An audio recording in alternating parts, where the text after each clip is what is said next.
ते काबज हो जाते ने, वो वसाइल ते काबज हो जाते ने, जागीरां भी उन्हां दी मलकीयत ने, कारखाने भी उन्हां दी मलकीयत ने, ACDC भी उन्हां दे मुंडे बनते ने, असैंबलियां च भी उन्हां दे पुत्र भतीजे जाते ने, ते मजदूरां दी गल कौन करेगा फिर?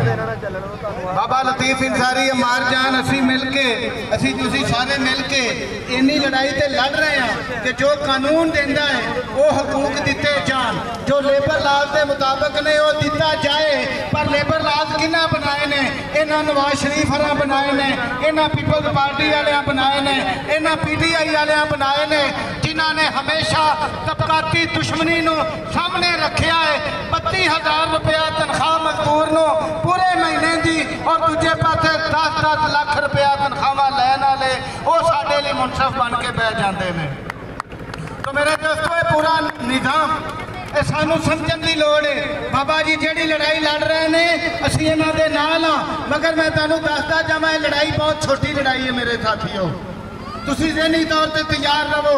यह जलसे च नारे लाना, सड़कां बंद करनियां, 15-15 दिन बह जाना, ये